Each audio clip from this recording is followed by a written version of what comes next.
Hello, it's Adedoyin Jaiyesimi here and welcome to my YouTube channel. Today, I want to share with you 5 hacks to help you improve your core communication skills this year. Now, what is core communication? Someone will be like, hey, Adedoyin, you have started. We know strategy comes. Which one is core communications? I'm going to put a link to a video that it's from a LinkedIn live session that Shola Abulu did last year, and it's on YouTube. I joined the session and she was talking about developing core competencies in core communications and really differentiating between what core communications involves and supporting communications. Now, I'm not going to go into that. I'll put the link to that video so that you can watch it. But this is what I'm going to highlight. So core communication skills, they are really at the foundation of what makes you to be a solid, well-grounded, effective communications professionals. Essentially, through your core communication skills, you're able to create, you're able to shape, and you're able to distribute targeted and tailored messages to your stakeholders across different communications channels to achieve your desired outcome. And this is what I mean. So let's give an example. Your organization is about to expand to maybe a different area. Maybe they have been focusing on children. They want to expand to serving women. They want to expand a product or whatever it is. Now, you need to be able to communicate this expansion to different sets of people. This is why it is called core communication, because the way that information creation, shaping, and distribution is handled can make or break the expansion process. This is why I say comms is a core driver of organizational success and growth. So you have to think about, okay, we need to let our employees know, why are we expanding? What does this mean for them? What are we discontinuing? Because they're going to have questions about this expansion. You have to think about them. You have to think about your investors and shareholders, because when they invested with the mindset that you are serving children. All of a sudden, we are expanding to women. Why are we doing that? So there's information flow and messaging that needs to go to your investors and stakeholders and the board as well. You're now thinking about your consumers, right? Your target audience, the people that you serve. First of all, you may be targeting children. Your core audience probably could have been the mothers, the fathers, and now you want to serve a larger category. You need to be able to communicate to them. You need to be able to communicate to the new audience that you want to attract. And then you now have the media, government. I could go on and on and on. How you're going to communicate with them will be different. For example, your investors should not be waking up in the morning and they will not go and see it on Instagram that your company is expanding and finding all of this information and they have not been informed. How you're going to pass, and that's what the communication channel is, how you're going to pass that message. Now, there has to be a core messaging, right? But how that core messaging is now shaped for each stakeholder is also different. So this is why I see anybody that tells that it's not just comms, it's not just, they're not very serious. And I really want to be able to do a session on message development, messaging, because that's also at the heart of what it is that we do. So the core communication skills really revolve around the ability to create, to shape, and distribute. And then remember, there's also the desired outcome. So you've done all of this for the shareholders, for the different groups. What is the desired outcome? Number one, in this scenario that I painted, you want their buy-in. You want them to support this move. You want them to understand. For some people, it may be a change in behavior, a change in preference. You want them to take a particular action. For example, you may want your staff to champion this expansion, but they need to first of all understand the why. So there's an effect, there's a desired outcome, which is why you can't just create messages. You can't just do things anyhow. A lot of organizations do things anyhow without understanding the impact. And that's why we must think strategically as communicators. Anyway, I veer off the point, but I really wanted to give you these examples so that you can see why core communications is very, very critical. Now, what are the skills that enable you to do this, do the creation, the shaping, the distribution, and enabling you to also get to the desired outcome? Number one, obviously, is creative writing. So you need to know how to write clear, engaging, compelling, and creative words, narrative that provides all the information that your stakeholders need to know. I was in a training once and I was sharing with the team that it's important when you are communicating to your stakeholders that you are thinking about the questions that they will have. What will they be asking? And that you are answering those questions. You may not be able to answer that question. So in a press release, for example, but you need to answer the top ones. And then there should be something that will signpost them to somewhere, whether it is a landing page on your website, whether it is an FAQ document. But you really need to proactively think about it and then make sure you couch whatever messaging that you are putting out, especially so in a crisis situation. So creative writing is so critical. The next is audience and stakeholder analysis. Like in the example that I gave, your investors, their needs, their wants are going to be so different from that of your target audience and the people that you want to attract, also your employees. How do you get that insight on what is their need? How do they want to be communicated with? How do they consume information? How will they respond? If you do the high influence and high interest mapping, where are they? What is the sequence of how we need to be communicating with? Who do we need to communicate with first?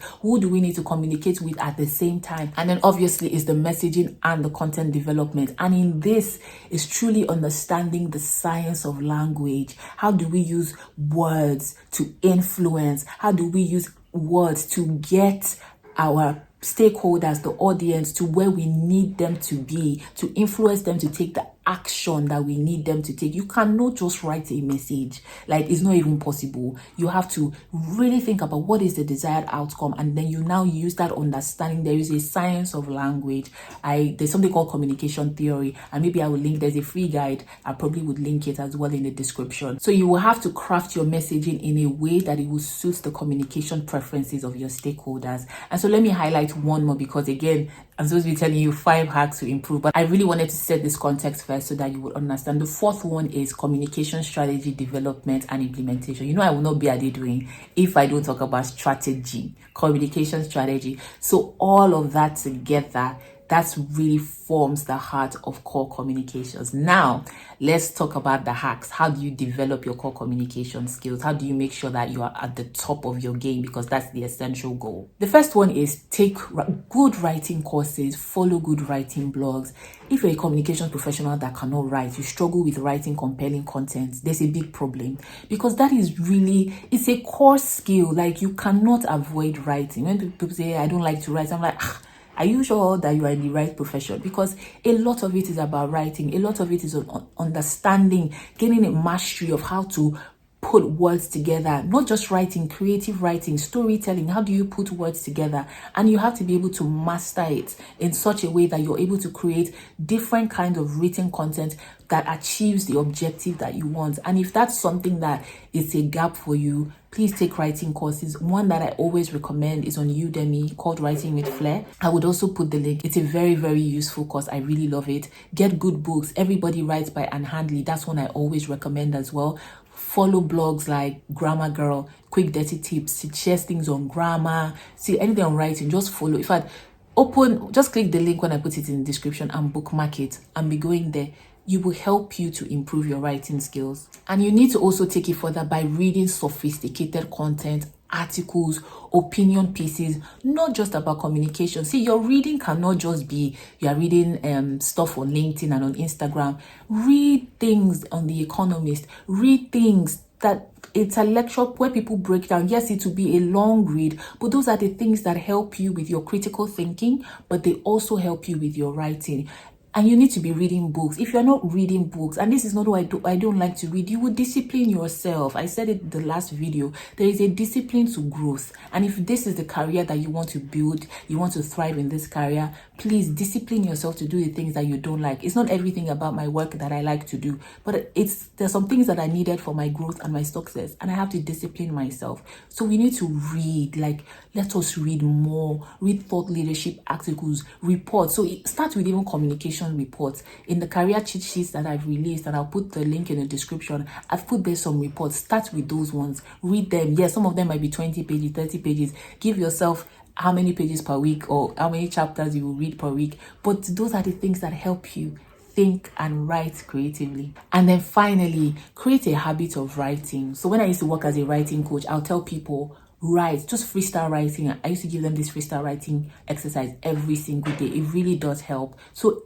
10 minutes for every day. Get a notepad. Don't you even use your phone. Get your trusted book and paper, and for 10 minutes just write. You can write about your day, you can write about your frustrations, you can write about anything, and create a discipline around doing that every day. You will see that as you do that, what you're doing is you're getting yourself used to the practice of writing, thinking about it, and when you now commit to doing the courses, reading the books, you can now begin to apply those things that you're learning to what you are writing. And I hope that you would implement that, and you will definitely see the difference. The next thing is to learn the science of language, communication, and storytelling. And it's not complex. I know I've used the word science, but it's not complex. It's just reading things on communication theory, reading about the power of words, reading about how certain words evoke certain action. There's a book that I really want to read this year. I hope I get to read it. It's called Influence. And I really want to read that book because I like to read about consumer psychology. I like to read books that help me to understand the mind of people, because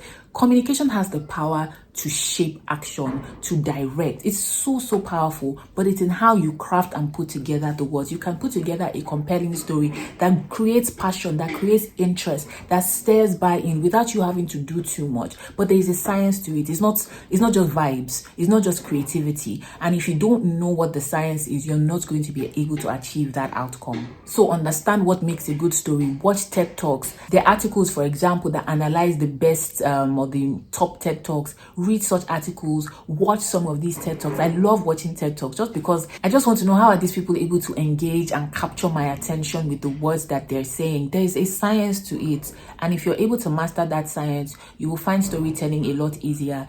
One thing that I found useful is watching debates in, like, that, is it the House of Lords or the House of Commons? I'm always mixing the two. Just watching people debating, how they're passing their point across, how they're trying to get people to buy into this bill that they want to pass, and it's really interesting. And in your everyday life, find how you can create stories, weave everyday occurrences into stories, because stories really drive action. There's a book that I just read, it's part of my 2024 books that I read. It's called Data Stories. Such a beautiful book. How do you tell a compelling story using data, using the things, the insights that you have gotten to data from data, and then tell a story that really showcases the action that needs to be taken. Very brilliant book. But the point really is, you need to master the science of language, communication, and storytelling.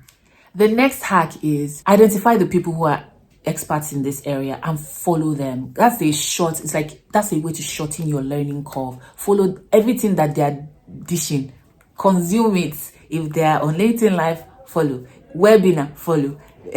What other platform? YouTube, follow. Whatever it is, if you're doing a conference, they're speaking, they're releasing books, follow, because what it is that you're learning from their wealth of experience, and that is being condensed for you. And it's a quick way, because they've gone through the rigor of mastery and they're sharing it with you. So follow them on LinkedIn. Make sure you're following the right people on LinkedIn. Consume the resources. So if you identify the areas that you need to go, look for the people that are great in writing, great in storytelling, great with the core communication skills, great in strategic communications. Follow them, follow their content, pay attention, learn, and take notes. So what I do, there's some people that when they post on LinkedIn, even if they do a normal post or they do like an article, immediately, if I'm not able to read it at that time, I take the link and I save it. And then when I read, I'm highlighting things, I'm noting things down. That's how you grow. So make sure that you pay attention to doing that this year. Be very strategic about the people that you follow, so that you can also shorten your own learning curve.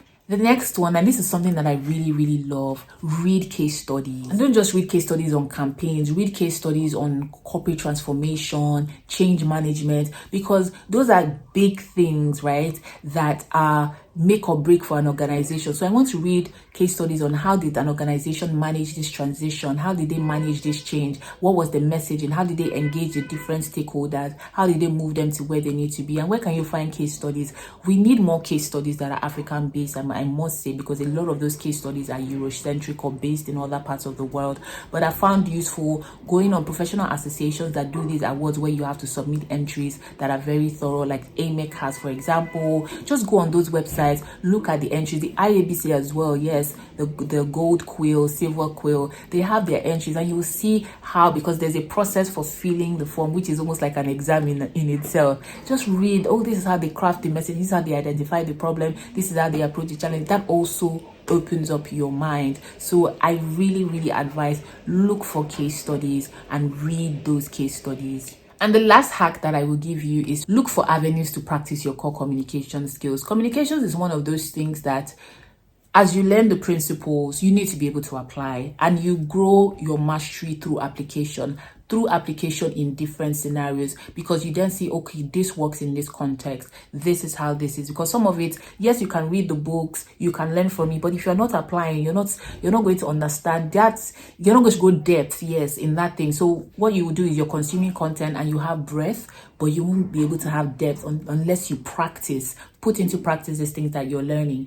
And how can you do this? Scenario planning. So sometimes I'm looking or watching the news or just assessing a particular organization, and in my head I'm saying, okay, if I were to have handled this, what would I have done? And now begin to apply the principles that I know and think about it. Or I even have a discussion with my friend about the particular scenario. Enroll for courses that allow you to put into practice some of these things. So we have our Comms Intensive Africa course at the Comms Avenue. First strategic communications course is coming up in February. And what we are doing differently in this cohort is that we're putting in more practical case studies. So usually you go through the classes every week. There are breakout rooms where you can apply the principles, and then there's the final project. But we really want to adopt a more front-loading case study approach that allows you to apply. So you may want to do that.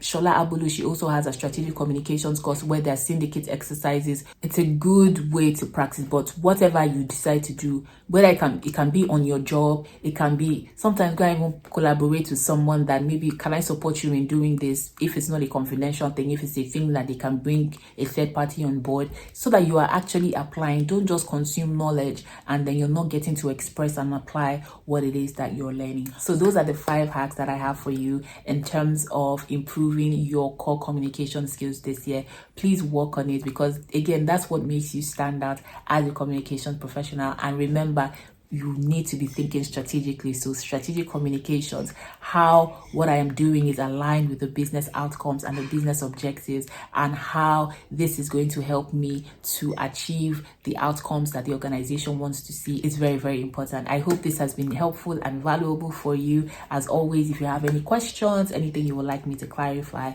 please feel free to let me know. Thank you for watching. Bye.